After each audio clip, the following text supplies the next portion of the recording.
Hey guys, this is a new channel. Um, I have had blogs called Deep Insights in different technologies before. So I thought, why not create a blog for Deep Insights in technology?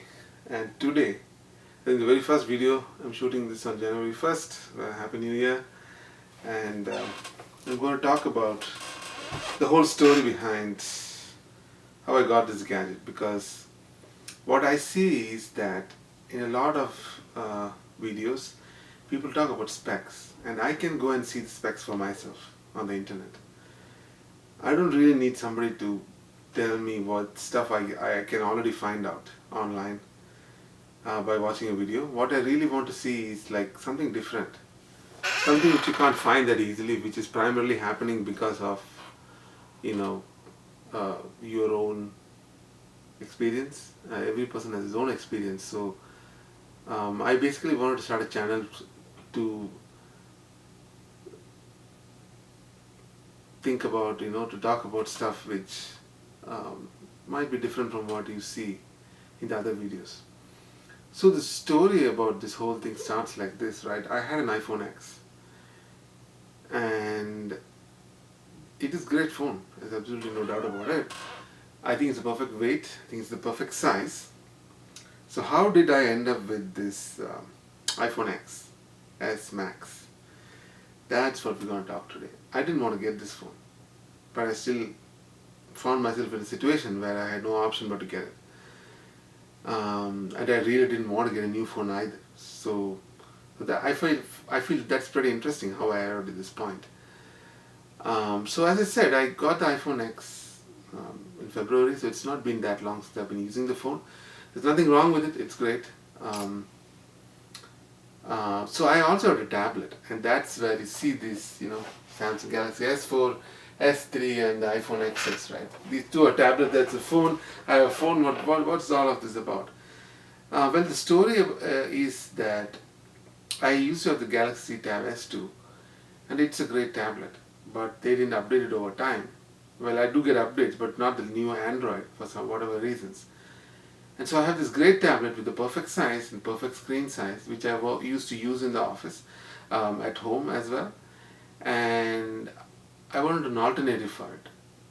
And at the same time, I also realized that even though the X is the perfect size, shape, whatever, I was not really using it a lot. I had kind of gotten bored of the iPhone after I tried the Samsung Galaxy S8, which I think is a really great phone. In many ways more ergonomic than the iPhone X, except for the software. What I've realized is that the primary reason to go with an iPhone at this point of time is how well it works for your critical stuff. The stuff which can't crash, which you don't want to lag, office work, stuff like that. There is nothing better than an iPhone. While the Android and the whole everything else, I find it's perfect for home. Where, it's okay if it hangs once in a while and stuff like that. So I tried to find an alternative for the Galaxy Tab S2 because it had gotten old, and I wouldn't say it is slow, but it's like it's small, right? And I wanted to go a little bit bigger, hoping that things would make it easier on my eyes. And then I got the S3, which you see here, which I already returned to Amazon. It's a great tablet. I personally felt that it was slow. What I liked about it was that unlike the S2, the operating system was similar to the Galaxy S8, so that was great. It is definitely better than what was there before that. So at that point in time, I returned that and I got the S4, and obviously they had good deals at Amazon for it, so I don't regret it. It's a beautiful tablet, and I really liked it, and I regret returning it. The reason I returned it was because I found that the S4, which is 10.5 inches, which I thought that would be even better on my eyes, that actually was straining my eyes a lot. How do I know this? Because I used to use S2 before, and my eyes would never get tired, or it wouldn't hurt. But after using this, it would get tired. And this is kind of takes me back to the whole story of the iPad. Here's the interesting thing. I love the iPad. And I had the original 9.7 inch iPad. There's nothing wrong with it. It's a great iPad. But what I found was it would hurt my eyes too. There's just too much light coming out of it because of the LCD panel. A great panel, but I guess for some people the light is too much. So I got an iPad mini. Again, software is amazing. Had the same problem. Prolonged usage, eye strain, got to a point where I just couldn't use it without my eyes getting all teared up. So that is when I went with the S2, Galaxy Tab S2, uh, because it had an OLED screen, primarily because of that. And I have to say that the difference is night and day. I mean, I really could use that tablet. The same thing, I miss my Galaxy S8. I didn't like the software that much, but the screen was amazing and it was a joy to use it. Um, and even when I think about the iPhone X, right, in comparison to the S8, there is something like pure joy when you use the S8. And every time the software, becomes slow, it's just really sad that I had to give it back. And all my data, everything is on the iPhone and iCloud. So it got to a point where I had to get my notes back and stuff, and it just didn't sync properly. So in the end, I had to go to the iPhone X, which was definitely better than the old iPhones because it had an OLED screen too. And so coming back to the whole tablet thing, clearly I couldn't use the iPad, any of the iPads. I've seen the iPad Pro too. It's definitely lighter than this one, I can tell you that. No matter what number you see here, there, I've tried both of them. It's super lightweight and it's super thin. It's better, but except for the screen. There is no screen better than the Galaxy S4. It's just an amazing screen. So I returned it and I didn't really know what to do because what I have noticed was that I like OLED panels better and Samsung makes the best OLED panels.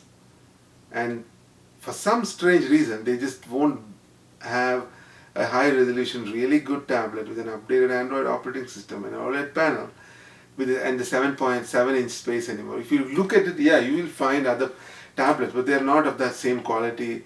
Either the tablet or the resolution, something or the other is not there. So I was like, what the heck do I do at this point? Then I realized that I'm not using the iPhone X that much anyway. It's kind of sad. You pay $1,000 for a phone and you're not really using it. It's great. The problem was that it's just too small, right? And so you're not using it because it's too small and you want something bigger. So then I thought that why not try Android tablets? And that is when I went to Best Buy and I tried out different of the phones, right? Sorry, it's a mistake. What I meant to say was that I thought why not try out the Android phones and just use the phone as a tablet. If you have a very big phone, and maybe that is as good enough as a tablet, because obviously I would like something which keeps getting updated, not something which gets, they're never going to update after a few years or whatever. So I tried the Note 9. Note 9 was great. I do have to say that when I compared the weight, without the case obviously, of the XS Max and the iPhone and the Samsung Galaxy Note 9, the Note 9 is just so much more easy to hold. The width is smaller, definitely makes a big difference, and it's so lightweight. It's just a joy to hold. It's just amazing feeling. So part of my mind wanted to go for a Note, but then what would happen is that I have a iPhone 10 and I have an Android phone, and one for home and one for office, and I can use a stylus. It's nice. So I was thinking what to do at this point, right? Because the price points, if you look at the price points, they're all like 900, 800. You can get deals. I saw there are some phones on Amazon. I wouldn't buy it at that price because they send you refurbished. You don't know if it works well or not. There are many complaints. I don't want to deal with any of that. So then I thought that, well, for whatever reason, right now in the US market, the XS Max is the one phone with a 6.5 inch screen which you can get, which is the biggest phone screen you can get. And Apple had a good deal going on for returning the old phone and getting the new models. And on top of it, what I noticed was that I could go for the upgrade program. A lot of my friends have gone with the iPhone upgrade program because they just don't want to deal with the hassle of selling the old phone, then going to the store and all of this stuff. Why deal with this? A lot of people I know, they just go to the store, give them back their old phone and get a new phone, and then do not deal with all the complications other than that.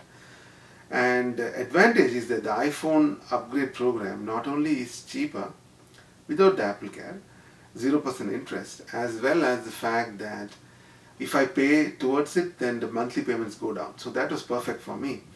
And I thought, instead of getting a phone and another phone, or a phone and a tablet, why not just get one phone and that's it. Use it for everything. It's big enough so you can use it as a sort of like a tablet. And I went to the Apple store to get it. Believe me, I really didn't want to get this. Because as I said, I like the Note 9 better. And I felt that this is not that easy to hold. It is heavy. It is heavy, even without the case. And the Note 9 is super light in comparison, right? It took a while for me to get convinced that no, I probably just want to go with this. I mean, because, well, it's lighter than a laptop, right? It's lighter than that tablet. It's just, it's heavy because of that, all that weight coming in this form factor.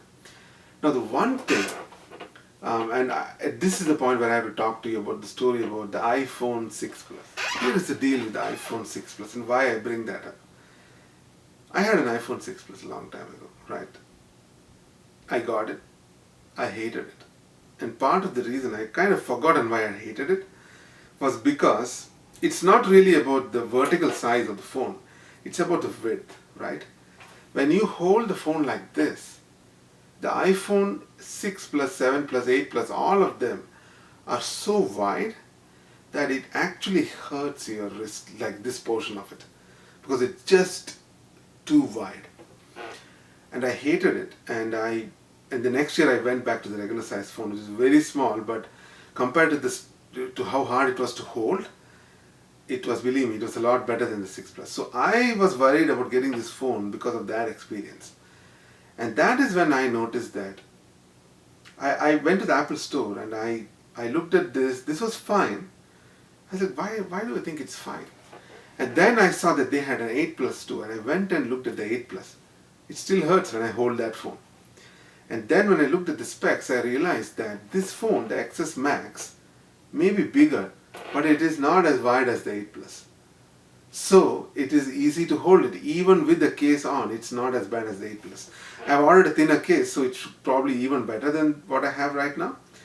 So that is when I really decided that, you know what, okay, I can use it. And my hands, it does hurt a little bit, but I do have to say that not that much. And what has happened to this what you can see here is the magic of AMD somehow going into sleep and then not starting up, and then it'll probably hang at this point. I don't know, let's see whether it works or not. AMD Ryzen 2 is what you're seeing, the magic of Ryzen 2. Okay, at least it's starting up right now. Previously it used to just hang. So where was I? So then I decided that, okay, the 8 Plus. And then I went into the store and I got the 8 Plus. I got the XS Max. One thing I do want to say that I deliberately did not go with the 256GB version. I'm going to return this phone tomorrow and get the 256GB version. The reason is because 64GB is not enough. For me, because my music library is like 70GB. And right now I have reduced it and I'm using it. And what I think is that it's just, if there was a 120, if this was a 128GB like the Note 9, it would have been perfect. So 64 is too less and 256 is too much. So I thought of not, and that's why I went with 64GB. But I now realize that it's not really $200 more, it's just $150 more. So that's not too bad, paying $150 more for 256GB and then not having to worry about storage at all. I am not a big photo or video guy. Although I guess at that point I can make this video with the phone. That will be nice. So I can put my entire music library inside and I can get all my email accounts. Some of them are not here on it right now. And I won't never have to worry about the storage space anymore. So So I probably will do that. The other thing I do want to note is that, again, as I said, it's great to go with Verizon. You don't pay as much. There's no Apple Care, but you can pay more towards the loan, and it reduces your monthly payment. Mine is about $22, so that's perfect. And yes, the one big difference when you do this is that, oh, how they have screwed up the activation process now. They'll give you the phone fast, right? And you think, oh yeah, I have the phone, everything works. It is a big horrible mess.